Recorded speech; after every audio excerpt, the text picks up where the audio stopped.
Rajasudha channel కి స్వాగతం।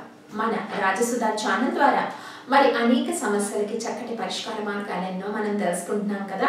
మరి ఈ రోజు చాలా వరకు చంద్రగ్రహణం కాబట్టి చంద్రగ్రహణము శ్రవణ నక్షత్రంలో కేతు గ్రస్త చంద్రగ్రహణము శ్రవణ నక్షత్రంలో ఏర్పడుతుంది। మరి మకర రాశి వారు ఎవరు ఈ గ్రహణాన్ని చూడకూడదు।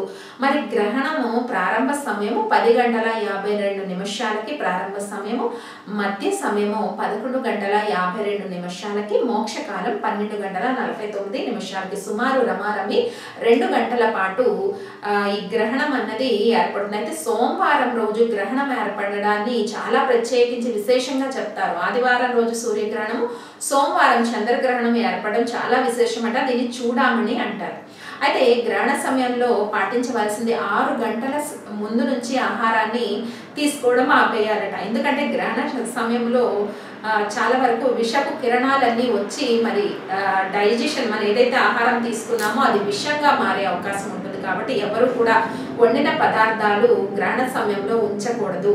మరి ముందుగానే ఈ రోజు 12 గంటల లోపే అన్ని కార్యక్రమాలు ముగించుకొని మరి పూజా మందిరం అంతా కూడా శుభ్రపరచుకొని దర్భలను వేసి దర్భలను వేసి ఉంచాలి, అది గ్రహణ నియమాల్లో ఒకటి। అయితే 6 గంటల సమయం ముందే ఆహారం తీసుకోవాలి, ఇదొక గ్రహణ నియమం। అయితే గ్రహణ సమయంలో జపము దానము రెట్టింపు ఫలితాలను ఇస్తుంది।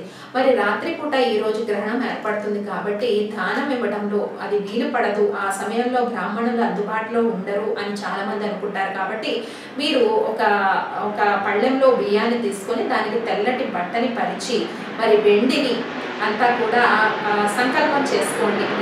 సంకల్పం చేసుకొని దోషాలన్నీ పోవాలని చెప్పి మనసులోనే సంకల్పం చేసుకొని దాన్ని అట్టే పెట్టండి। మర్నాడు ఏదో ఒక సమయంలో అది బ్రాహ్మణుడికి ఇచ్చివేసినట్టయితే చాలా వరకు గ్రహణ సమయంలో ఏర్పడే దోషాలన్నీ కూడా పోతాయి।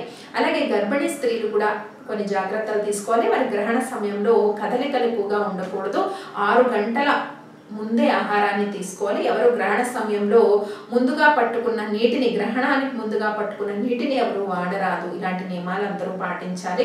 కాబట్టి రేపు శ్రావణ మంగళవారం పూజలు చేసుకోవాలనుకున్న వాళ్ళందరూ కూడా పూజలు నిరభ్యంతరంగా చేసుకోవచ్చు। 12 లోపే పూజనంతా కూడా ముగించండి। మరి రాత్రి ఏమి ఆహారం తీసుకోవద్దు, రేపు రాత్రి కాబట్టి శ్రావణ మంగళవారం శ్రావణ మాసంలో చేసుకుంటున్న పూజలందరూ కూడా నిర్విఘ్నంగా పూజని కొనసాగించుకోవచ్చు। మరిన్ని పరిష్కార మార్గాల కోసం సబ్స్క్రైబ్ చేయండి రాజసుధా ఛానల్। ఈ వీడియోని మీరు లైక్ చేయండి, షేర్ చేయండి, సబ్స్క్రైబ్ చేయడం మాత్రం మర్చిపోవద్దు। వీక్షించండి రాజసుధా।